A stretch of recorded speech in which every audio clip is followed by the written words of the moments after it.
दुखियारी बूढ़ी माँ अपनी बहू को साथ ले राजा विक्रमादित्य के महल की तरफ चल पड़ती है। जब वे दोनों राजमहल के द्वार पर पहुंचे तो पहरेदार उन्हें रोक लेते हैं। तब बुढ़िया माई बोली, बेटा हम बहुत दुखियारे हैं और बड़ी आस लगाकर महाराज के पास आए हैं। हमारा उनसे मिलना बहुत जरूरी है। उन्हें कुछ देर वहाँ रुकने के लिए कहकर उनमें से एक सिपाही राजमहल के अंदर महाराज विक्रमादित्य के पास जाता है और उन्हें बताता है। राजा विक्रमादित्य बोले, उन्हें तुरंत सम्मान सहित यहाँ ले आओ। जब बुढ़िया और उसकी बहू दरबार में आए तो राजा विक्रमादित्य ने पूछा, कहो माई क्या तकलीफ है तुम्हें? तब बुढ़िया आंखों में अश्रु लिए अपने साथ बीती सारी घटना महाराज विक्रमादित्य को कह सुनाती है और कहती है, महाराज अब आप ही हमारी आखिरी उम्मीद हो, हमारी मदद कीजिए राजन। राजा विक्रमादित्य अपने राज्य में घटी इस दुखद घटना से बिल्कुल अनजान थे। बुढ़िया माँ के द्वारा जब उन्हें पता लगता है तो वो थोड़े चिंतित हो जाते हैं और कहते हैं, आप बिल्कुल भी चिंता मत कीजिए माई, आपके बेटे जहाँ कहीं भी होंगे मैं उन्हें खोज कर आप तक सही सलामत लाने की पूरी कोशिश करूंगा। राजा विक्रमादित्य का आश्वासन मिलने पर बुढ़िया माँ और उसकी बहू को कुछ राहत मिलती है। राजा विक्रमादित्य बोले, माई आप अपने घर लौट जाएं, भगवान ने चाहा तो जल्दी ही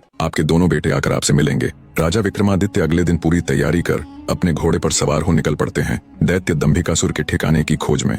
चलते चलते वे भी उस साधु महाराज की कुटिया के पास पहुंच जाते हैं। सोचा कुछ देर सुस्ता लिया जाए। घोड़े से उतरकर जब राजा विक्रमादित्य कुटिया के अंदर जाते हैं तो उन्हें देखते ही महात्मा जी प्रसन्न हो जाते हैं और कहते हैं, आओ विक्रमादित्य, बहुत समय से तुम्हारा ही इंतजार था। साधु महाराज की बात सुन विक्रमादित्य चौंक जाते हैं। असमंजस में वे साधु बाबा के पास गए और उनके चरण छूकर उन्हें प्रणाम करते हुए बोले, हे साधु महाराज, अभी आपने कहा कि आपको मेरा ही इंतजार था, मैं उस बात को समझ नहीं पाया, कृपया मुझे और बताएं।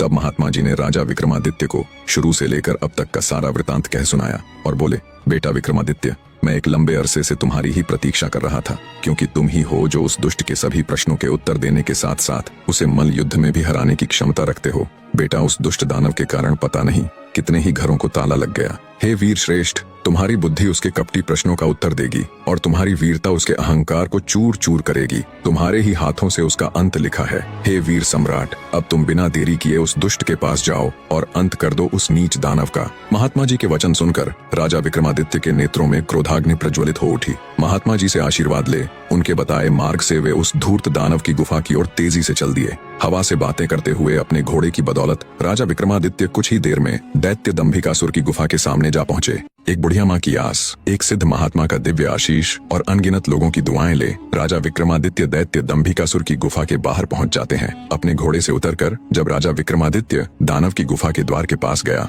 तो वहां उसने लखन और महेंद्र की पत्थर की प्रतिमा देखी। गुफा के प्रवेश द्वार पर खड़ी उन दो पत्थर की मूर्तियों को देखकर राजा का हृदय विषाद से नहीं बल्कि प्रतिशोध की ज्वाला से धधक उठा। राजा विक्रमादित्य ने गुफा के मुख पर खड़े होकर ऐसी भीषण गर्जना की कि पहाड़ की चट्टानें तक कांप उठी। उठ कपटी राक्षस, तेरे अत्याचारों का हिसाब चुकता करने विक्रमादित्य आया है। जब राजा विक्रमादित्य की गर्जना भरी ललकार दैत्य दंभिकासुर के कानों में पड़ी तो वो सक पकाकर आंखों में क्रोधाग्नि लिए दहाड़ता हुआ गुफा से बाहर आता है और कहता है, आज कौन मूर्ख मेरे हाथों से मरने आया है? आज कौन सा कीड़ा, कौन धरती का बोझ है जो दंभिकासुर को ललकार रहा है? दैत्य दंभिकासुर को देख क्रोधित राजा विक्रमादित्य बोला, ओह तो तू है वो मक्कारी दानव जो देवताओं के वरदान की आड़ में छिपकर लोगों को पत्थर का बनाने के लिए छल कपट से अपने ऊपर आक्रमण करने के लिए उन्हें उकसाता है। दुष्ट राक्षस, क्या मिला तुझे ऐसा करके? पर अब और नहीं, तेरे पाप का घड़ा भर चुका है, तेरा अंत अब ज्यादा दूर नहीं। राजा विक्रमादित्य की आत्मविश्वास भरी बातें सुन दंभिकासुर थोड़ा सक पकाया। राजा विक्रमादित्य बोले, पूछ पापी राक्षस, कौन से हैं तेरे वो 7 सवाल?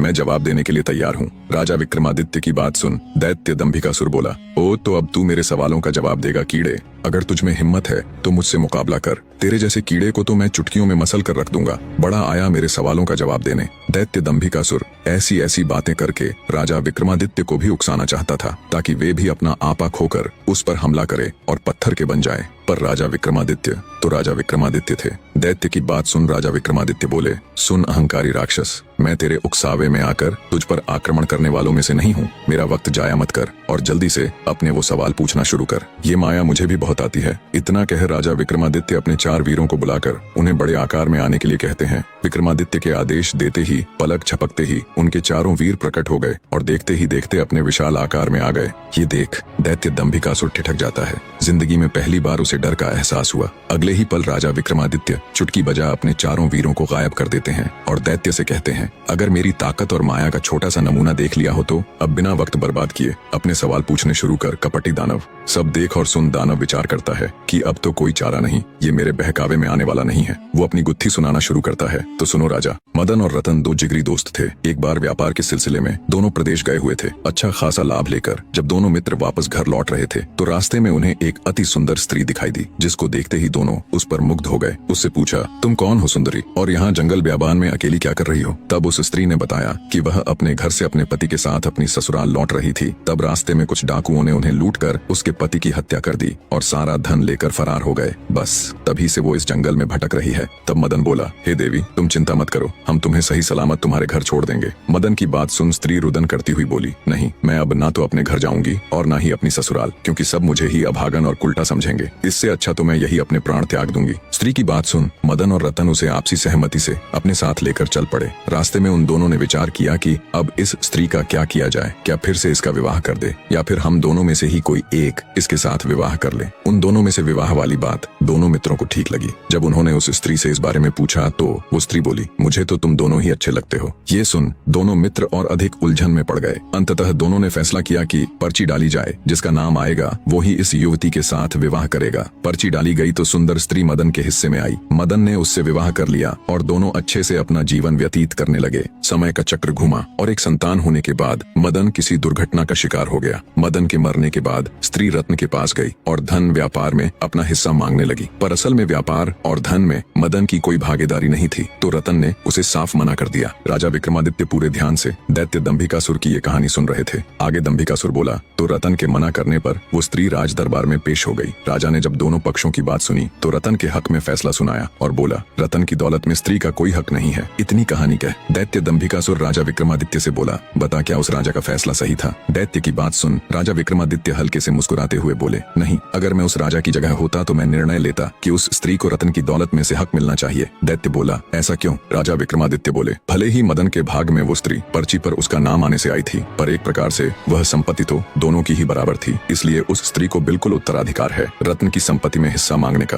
राजा विक्रमादित्य की बात सुन दैत्य पूरी तरह उनके जवाब से संतुष्ट होता हुआ बोला, तुमने बिल्कुल ठीक कहा, तुम्हारा फैसला वाकई में उचित होता। आगे दैत्य दंभिकासुर बोला, पर ज्यादा खुश होने की जरूरत नहीं, अभी मेरे 6 सवाल और बाकी है। राजा विक्रमादित्य बोले, पूछो दुष्ट राक्षस, मैं तुम्हारे सवालों का जवाब देने ही यहाँ आया हूँ। दैत्य दंभिकासुर थोड़ा हिचकिचाकर बोला, तो सुनो राजा। सिंधुपुर राज्य पर समरवीर नाम का एक बड़ा दयालु और प्रतापी राजा राज करता था। वो अपनी प्रजा की हर यथासंभव मदद किया करता था। एक दिन उसके दरबार में एक बनिया अपने 3 अंधे पुत्रों के साथ आया। सबने राजा को प्रणाम किया। बनिया राजा से बोला, महाराज, मैं इस समय बहुत विपदा में हूँ, कृपया मुझे 1000 स्वर्ण मुद्राएं कर्ज दें, मैं 6 माह बाद वापस कर दूंगा। हे राजन, तब तक मैं इन स्वर्ण मुद्राओं के बदले अपने 3 बेटों को आपके पास गिरवी रख दूंगा। बनिए की बात सुन राजा बोला, आपके 3 पुत्र तो अंधे हैं, भला ये मेरे किस काम के? बनिया बोला, ऐसा न कहें राजन, मेरे 3 बेटे बहुत गुणी हैं। पहला लड़का घोड़ों की पहचान में अद्वितीय है, दूसरा लड़का आभूषणों का अद्भुत पारखी है और तीसरा लड़का शस्त्रों का पारखी है। बनिए की ये बात सुन राजा को बहुत आश्चर्य हुआ। बोला, पर ये कैसे संभव है? बनिया बोला, महाराज, मेरे बेटे स्पर्श और गंध के आधार पर कार्य करते हैं। अगर इनकी एक भी बात गलत निकले तो आप इनकी गर्दनें उड़ा देना और मेरे आने पर मुझे भी दंड देना। बनिए की बात से राजा समरवीर सहमत हो जाता है। उसने बनिए की मांग के अनुसार उसको 1000 स्वर्ण मुद्राएं दे दी। राजा ने उन 3 लड़कों के खान पान तथा रहने की उचित व्यवस्था कर दी। समय बीतने लगा। एक दिन एक घोड़ों का व्यापारी राजा के पास आया। उसने एक बड़ा सुंदर घोड़ा राजा को दिखाया। घोड़े की सुंदरता और उसकी कद काठी देखकर राजा का मन ललचा गया। वे उसे खरीदने को तैयार हो गए। घोड़े का व्यापारी बोला, महाराज, एकदम काबुली घोड़ा है, बड़ी मेहनत से आपके पास लाया हूँ, इसलिए इसके दाम थोड़े ऊंचे हैं अन्नदाता। घोड़े पर आसक्त राजा ऊंचे दामों पर भी उसे खरीदने के लिए तैयार हो गया। पर फिर अचानक राजा को बनिए के अंधे लड़के का स्मरण आया। बनिया कह रहा था, उसके लड़के को घोड़ों की अद्वितीय पहचान है, क्यों न उसे भी परख लिया जाए। राजा ने तुरंत हुक्म दिया, जाओ बनिए के बड़े पुत्र को बुलाकर लाओ। तुरंत उसको पेश किया गया। राजा बोला, इस घोड़े को देखकर बताओ ये कैसा है? जो आज्ञा महाराज कह। बनिए का पुत्र टटोलकर घोड़े के पास गया और टटोलते हुए घोड़े को परखने लगा। एक अंधे को घोड़ा परखते देखकर सौदागर के साथ साथ वहाँ मौजूद हर कोई मंद मंद मुस्कुरा रहा था। भला अंधा घोड़े की क्या पहचान कर सकता है? लड़का घोड़े को सूंघने लगा तो सौदागर बोला, बस करो भाई, कहीं घोड़ा भी सूंघ कर परखा जाता है भला। पर बनिए का लड़का अपने काम में लगा रहा। वो घोड़े पर हाथ फेर फेर कर उसको जगह जगह पर सूंघता रहा। फिर कुछ देर बाद अलग हटकर खड़ा हो गया। तो कैसा है ये घोड़ा? राजा ने जब पूछा तो वो बोला, राजन, यह घोड़ा भूल कर भी न खरीदें। राजा आश्चर्य से बोला, क्यों, क्या खराबी है इसमें? राजा की बात का जवाब देते हुए लड़का बोला, महाराज, हाथ कंगन को आरसी क्या, किसी को भी घोड़े के ऊपर बैठा कर परख लें। राजा ने तुरंत एक सैनिक को आदेश दिया। आदेश पाते ही सैनिक घोड़े पर बैठा और उसे चलाने लगा। कुछ दूर तक तो घोड़ा ठीक से चला, फिर घोड़े ने सैनिक को बुरी तरह पटक दिया और हिनहिनाने लगा। ये देख सौदागर आश्चर्यचकित रह गया और बोला, राजन, ये घोड़ा मेरे साथ ऐसा तो कभी नहीं करता। राजा कुछ कहता उससे पहले ही अंधा बोल उठा, तुम्हारे साथ क्या, हर ग्वाले के साथ ये ऐसा नहीं करेगा। तुम ग्वाले हो, गाय भैंस का रोजगार छोड़कर घोड़ों का व्यापार कर रहे हो। हैरान होता हुआ व्यापारी बोला, मैं ग्वाला हूँ, ये बात तुमको कैसे पता चली? अंधा बोला, यह घोड़ा तुम्हारे ही घर जन्मा है, इसके माँ बाप भी तुम्हारे पास ही थे। तुमने इस घोड़े को भैंस का दूध पिलाया है, इसकी महक लेते ही मैं समझ गया था, इसलिए मैंने महाराज को ये घोड़ा खरीदने से मना किया। सौदागर चकित रह गया। बनिए का अंधा लड़का एकदम सच कह रहा था। सौदागर ने हाथ जोड़कर राजा से क्षमा मांगी और चुपचाप अपने घोड़े को ले वहाँ से चला गया। सारा माजरा देख राजा उस बनिए के लड़के से बहुत प्रसन्न हुआ। उसने आदेश दिया, इसकी खुराक दुगुनी कर दी जाए और इसके रहने सहने का प्रबंध और अच्छे से कर दिया जाए। अब बनिए के तीनों लड़के बड़े ठाठ से राजा के यहाँ रहने लगे। एक दिन एक जौहरी राज दरबार में आया। उसने अनेकों प्रकार के हीरे जवाहरात राजा को दिखाने शुरू कर दिए। जौहरी के दिखाए कुछ हीरे राजा की बहुत पसंद आए। राजा ने तुरंत अपने सैनिकों को आदेश दिया कि बनिए के दूसरे लड़के को बुलाकर लाओ। बनिए का दूसरा अंधा लड़का आया। राजा ने उसे अपनी पसंद के हीरो को परखने के लिए कहा। वह लड़का टटोल कर परखने लगा। अधिक सुंदर दिखने वाले जवाहरात